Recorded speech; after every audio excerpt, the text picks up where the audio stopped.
el desarrollo de la exposición y que va a tratar de solucionar en parte algo, porque esos artículos para otras aristas es aún insuficiente.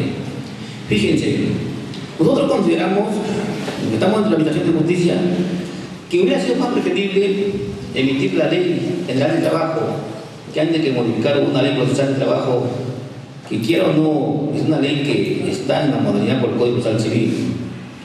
Pero sin embargo, ¿qué hacemos con una normatividad procesal adjetiva que es un instrumento de derecho sustantivo cuando las normas laborales, la protección del derecho del trabajador se ha quedado estancado del año 1990 y no hay mayor modificatoria apuntándose a ello, ¿no? Eso es lo que vamos a ver ahora. Entonces, a manera de introducción, vemos la primera lámina y vemos que el trabajo de la perspectiva actual. El tratadista Montoya Melgar señala en su obra El Derecho al Trabajo que este derecho al trabajo en realidad tuvo un doble origen.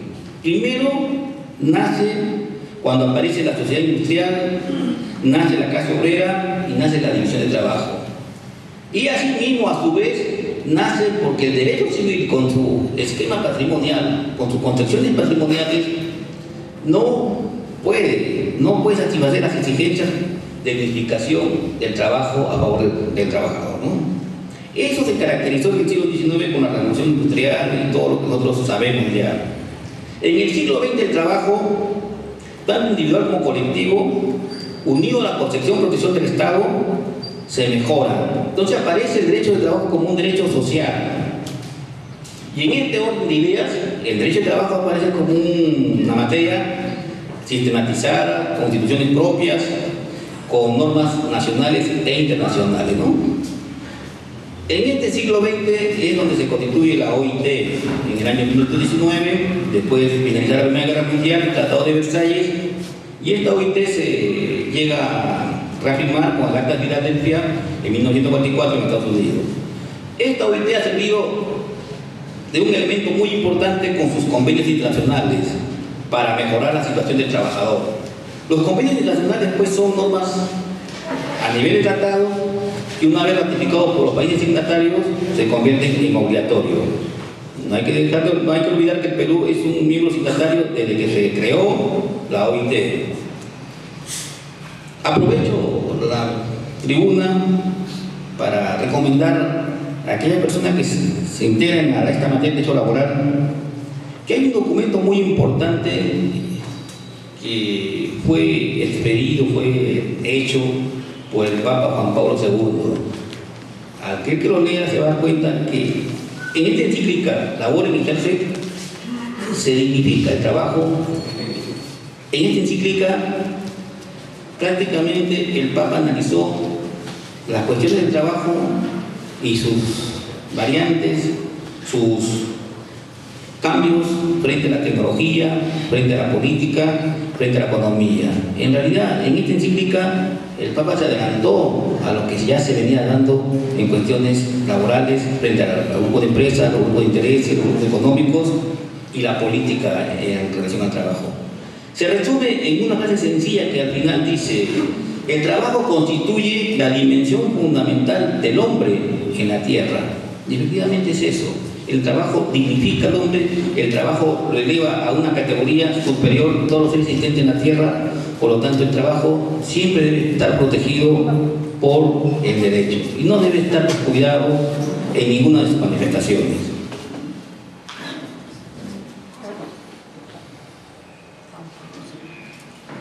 Eso es siglo XX. A los albores de nuestro siglo XXI que estamos viviendo, ha aparecido una nueva revolución tecnológica, tan importante como la revolución industrial, porque hemos pasado de la economía del esquema fordista a una economía informática.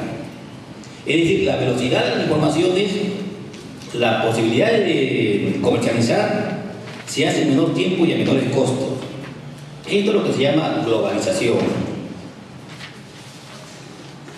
Este mundo de globalización fue insertado en el Perú cuando se aplicó la flexibilización del derecho laboral en la década del 90, ¿no?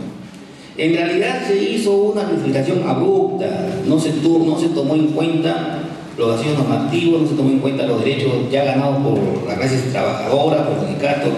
Al contrario, se hizo una transición de planificación laboral que, a mi entender, ha sido nefasta para el trabajador, porque se han perdido muchos derechos laborales ya adquiridos. En este fenómeno se trata de abordar ya nuevas formas contractuales. La modernidad, las empresas, los grupos de empresas han traído nuevas formas contractuales cuando los hacen rotar de empresa a empresa, cuando le desconocen la remuneración de un traslado a otro, cuando le rebajan la categoría de una empresa a otra y cuando hacen inexistentes los sindicatos, hacen inexistentes las negociaciones colectivas entre ese grupo, ¿no? Pues eso es lo que nosotros debemos de preservar, lo que nosotros debemos de mantener, porque el derecho al trabajo es un derecho social, porque tiene una naturaleza propia de derecho público y derecho subjetivo. ¿Por qué de derecho público?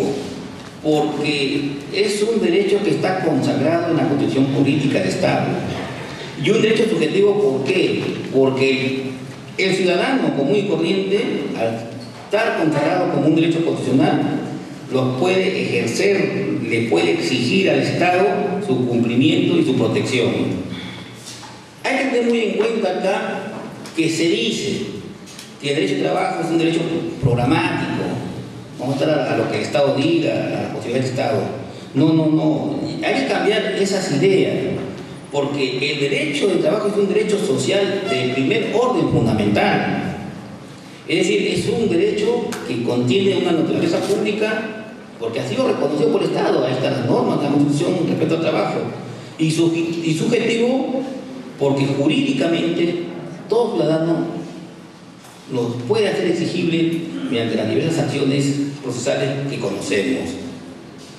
Fíjense, sin protección al derecho al trabajo, más podría hablarse de igualdad social, de democracia, no de un Estado de Derecho. No es así. El trabajo es la piedra angular de una sociedad justa. De ahí la razón que el ciudadano puede exigir al legislador, al administrador de justicia, que cuando resuelva algún caso concreto sobre esto o cuando quiera dictar una norma, piense en este derecho como una forma interdependiente.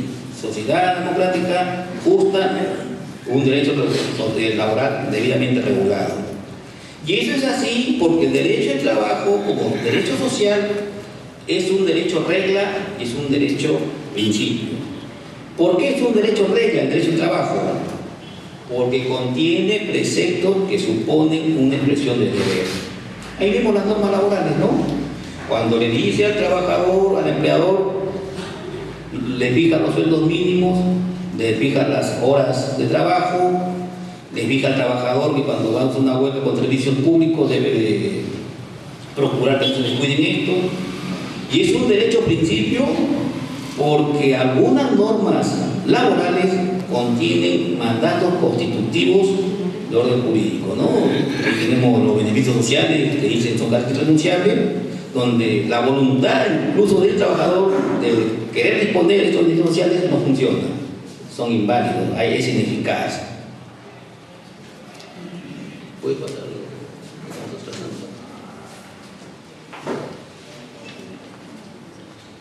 En este contexto de esta exposición vamos a resaltar la jurisprudencia.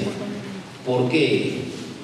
Porque, como hemos dicho al comienzo de la exposición,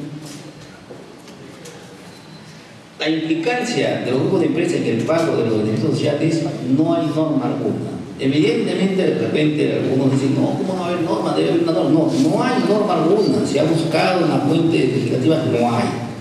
Entonces, ¿cómo se resuelven los casos de demandas ante los grupos de empresas por beneficios sociales, a la carencia de normas? ¿Cómo se resuelve?